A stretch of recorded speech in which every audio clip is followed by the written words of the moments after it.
hemos empezado en casa nuevamente a masticar, a comer acerca de la obra de Cristo. Al final le voy a mostrar por lo menos 10 aspectos, no que Dios va a hacer, sino que ya el Señor ha logrado y que nosotros podemos experimentarlo en nuestros días. Hemos venido estudiando nuevamente acerca de la obra de Cristo y lo que hemos vivido estos días, y sobre todo ayer aprovechamos la comida para hablar, y mientras hablábamos le compartía a ella mi gozo. Bueno, no es mi gozo, le compartía el gozo del Señor que está en nosotros, y ese gozo todavía está en mí en este momento. De por sí nos pasó algo curioso, porque le decía a ella, cuando nosotros adquirimos algo, un bien material, ¿cuántos se alegran cuando adquieren un bien material? Hermano, yo me alegré cuando vi el vehículo de Abdul y Ana en estos días tan bonito. ¿Ya lo vieron? Y yo me alegré, yo dije, como si yo me alegré por ellos, ¿verdad? ¿Cómo será la alegría de la niña y de ellos al tener un vehículo, cierto? Que ahora pueden transportarse, movilizarse para su trabajo, para sus quehaceres, para sus asuntos. Es una herramienta. Entonces yo le decía a Maggie que nosotros hemos experimentado en el pasado y en el presente también cómo hemos adquirido cosas materiales, y usted también. Y estas cosas materiales producen una alegría en nosotros. Cuando compramos un computador o un mueble que no teníamos, o una mesa, o la cambiamos. Pero esta alegría no tiene nada que ver con el gozo del Señor. Es una alegría que tenemos, pero es una alegría momentánea. Ya luego el mismo carro que nos produjo una alegría, mañana nos puede producir una tristeza, porque hay que cambiarle de repuesto y de repente el repuesto es muy costoso. Esa alegría no está mal, y qué bueno que todos experimentemos esa alegría. Pero el gozo que experimentamos en el Señor es cuando Dios nos revela lo abundante y las riquezas de la gracia de Cristo. Cuando le decía ahorita que estaba leyendo y estudiando el libro de Romanos, y que hoy en el capítulo 8, no lo decía para parecer muy estudioso, sino porque aunque ya lo hemos hecho muchas veces, no sé cuántas veces lo he leído, pero aunque lo he hecho muchas veces, hoy puedo ver con mayor claridad la obra y la justicia de Dios en nuestras vidas.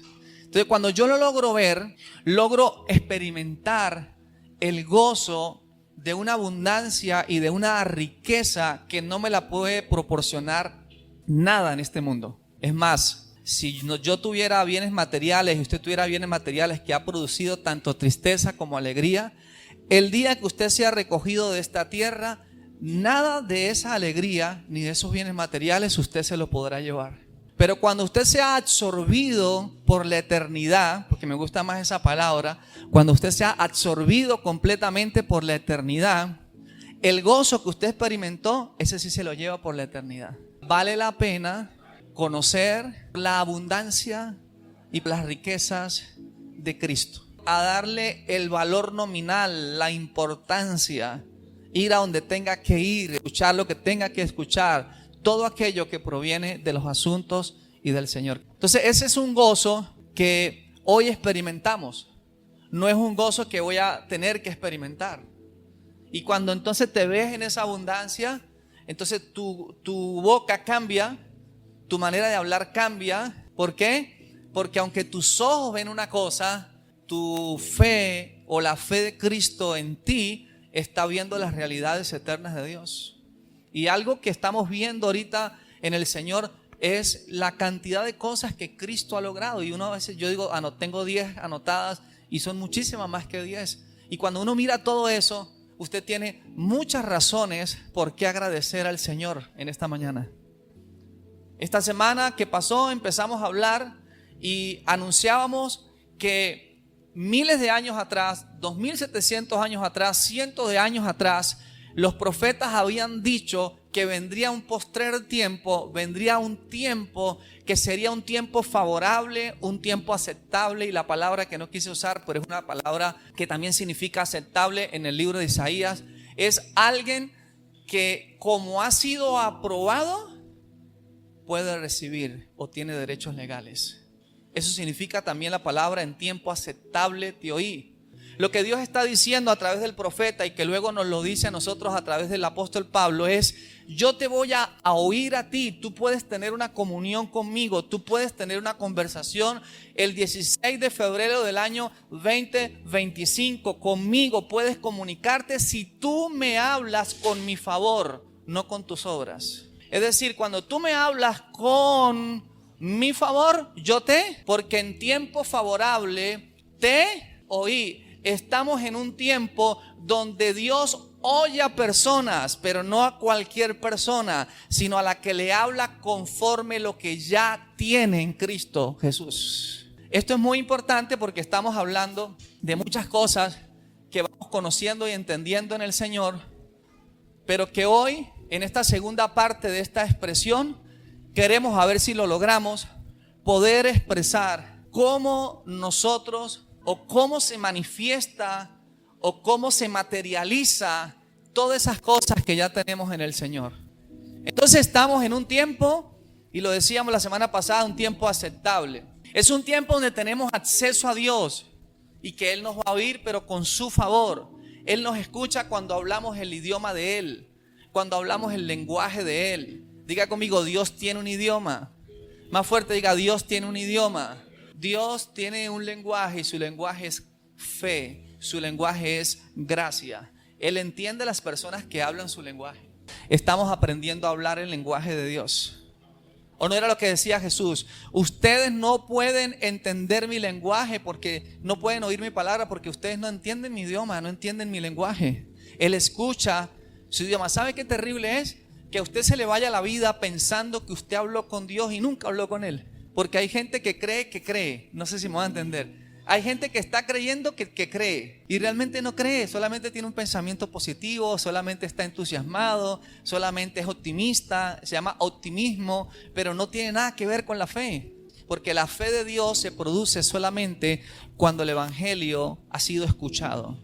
Y esta fe, que son los ojos del Espíritu, nos permite ver a nosotros las cosas que no que Dios va a hacer, sino las que ya nos ha concedido y las que Dios ya ha hecho y nos ha dado por medio de la obra de nuestro Señor Jesucristo. Entonces, ¿cuál era la oración apostólica? Diga: oro para que los ojos sean abiertos. Ahora, ¿por qué se requiere que los ojos del corazón sean abiertos? Diga: porque un día se cerraron.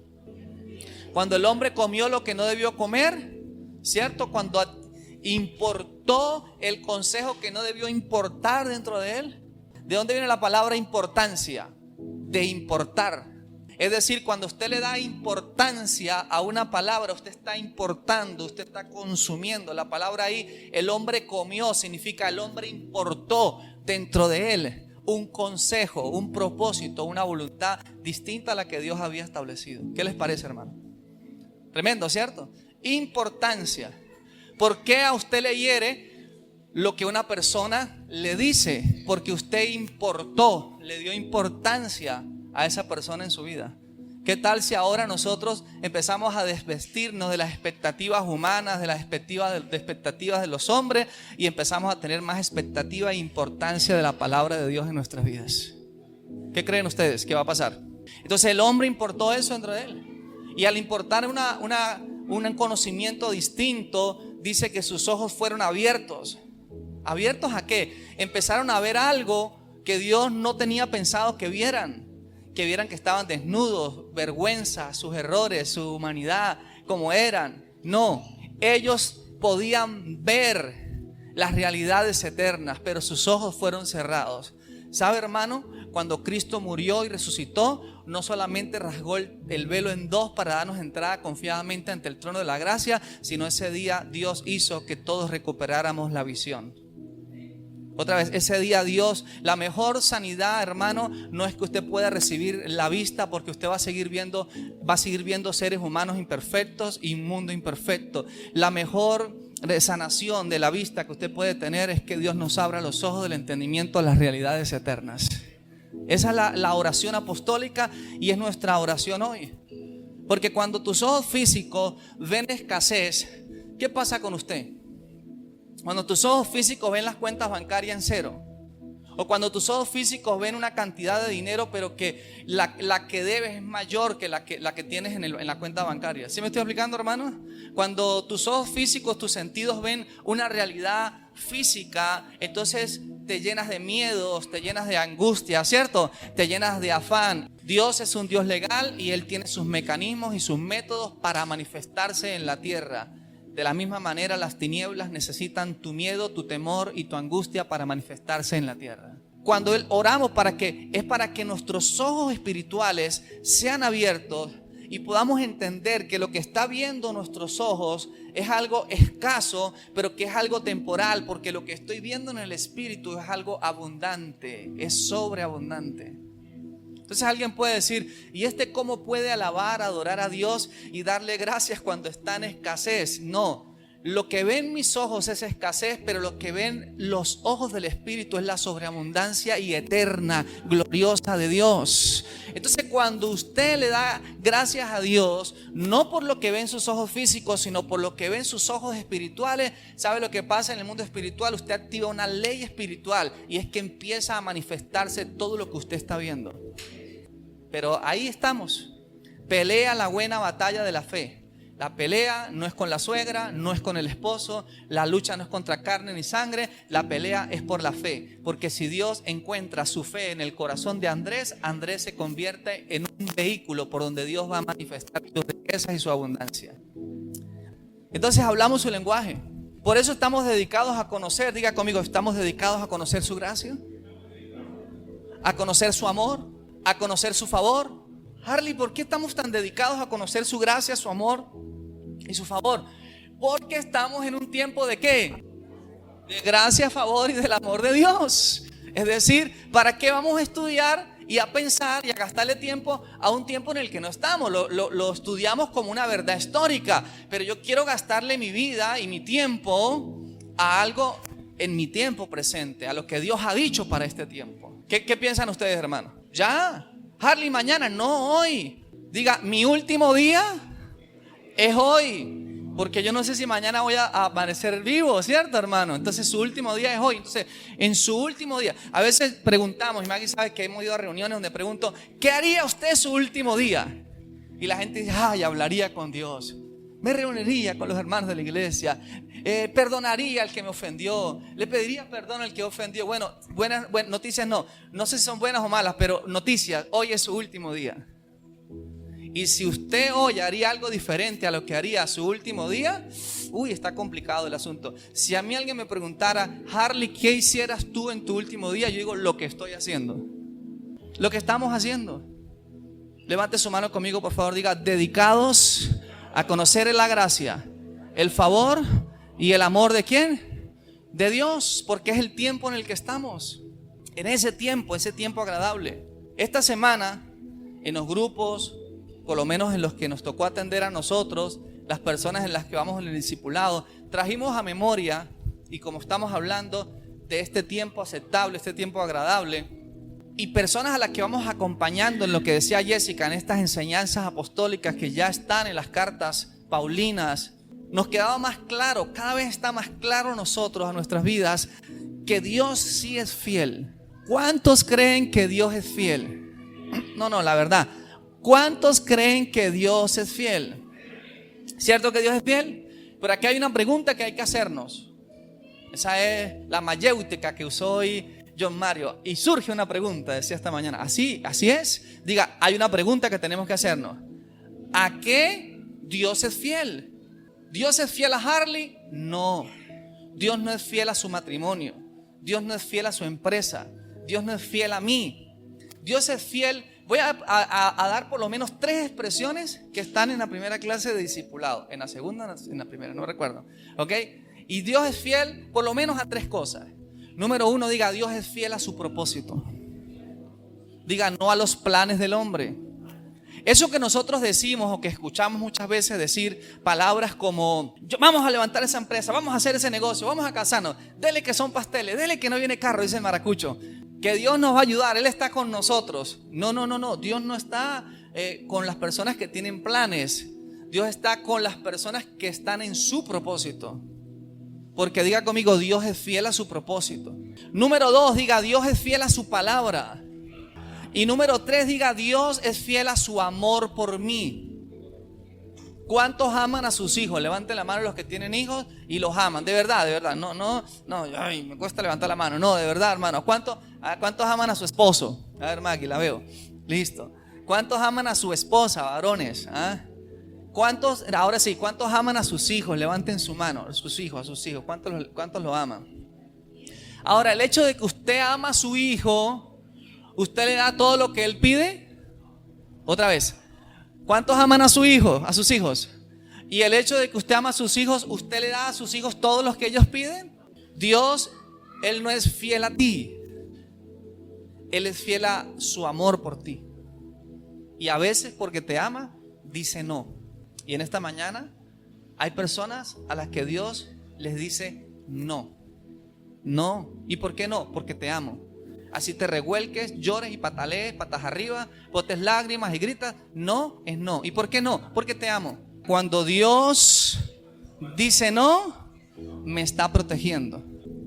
Entonces, como Él es fiel a su propósito, como introducción, así es su propósito, leamos algo que Samir nos leyó la semana pasada. Muy buena esa lectura que nos hizo. Proverbios 19:21, que dice: muchos pensamientos. Hay una traducción que dice planes, otra que tú leíste, Marinela, que dice proyectos. Entonces dígalo conmigo, diga muchos pensamientos. Más fuerte, diga pensamientos, planes, proyectos. ¿Hay dónde? Hay en el corazón del hombre, hay en la mente del hombre. Pero ¿qué dice? Más el consejo de Jehová, otras traducciones dice del Señor, ¿qué dice? Permanecerá. Esta palabra consejo, porque no tengo el tiempo para explicarlo, es la misma palabra que la misma raíz de la palabra, no es la misma palabra, la misma raíz de la palabra que usa Moisés en Génesis capítulo 6 versículo 17, cuando Dios le dice al hombre que no coma del árbol de la ciencia del bien y el mal. Diga conmigo árbol. La palabra et o etza, que es la misma palabra para consejo. La palabra árbol en ese pasaje de las Escrituras significa consejo, significa propósito, significa voluntad. Es decir, que lo que el hombre comió, lo que el hombre importó fue un consejo, fue una voluntad, fue un designio, fue un propósito distinto al que Dios tenía para él. Esa desviación nosotros le llamamos pecado. Erraron en el blanco. ¿Se entiende? La palabra árbol, que viene de la misma raíz consejo, es la palabra acuerdo. El hombre se puso en desacuerdo con su creador y se puso de acuerdo con una voluntad y un propósito distinto. ¿Qué les parece eso? Ahora, a causa de eso, ¿hay cuántos pensamientos? Muchos proyectos, 60,000 pensamientos. 2 millones de trozos de bits de información recibe el hombre en esa cabeza, más el que importa, consume el propósito y la voluntad de Dios, se está colocando de acuerdo con algo que permanece para siempre. Yo le dije en martes que leyéramos la carta de Corintios capítulo 5 porque habíamos leído el 6, ¿cierto? Y los que hicieron la tarea, recuerden lo que dice o lo que viene hablando. Y luego en el 5 y luego en el 6. Que nosotros tenemos una morada terrestre, que tenemos una habitación terrestre. Y que cuánto anhelaríamos nosotros estar presentes del Señor y ausentes de este cuerpo. Porque lo que entiende Pablo en esa tecnología de la gracia es que espiritualmente ya soy uno con el Señor, pero por ahora vivo en un cuerpo físico y un cuerpo humano aquí en la tierra. Pero que yo puedo, está diciendo aquí Proverbios, vivir en la tierra, en este cuerpo humano. Escuche esto, y vivir en acuerdo con lo eterno, para que lo eterno me esté absorbiendo a mí todos los días. ¿Usted sabe qué es usted levantarse en la mañana y saber que pese a las aflicciones del mundo, pese a los escenarios que usted pueda experimentar y las circunstancias en la tierra, usted tiene ese gozo dentro suyo que usted sigue permaneciendo en el propósito eterno de Dios? Y si usted no está experimentando ese gozo, usted hoy lo va a experimentar, lo va a percibir.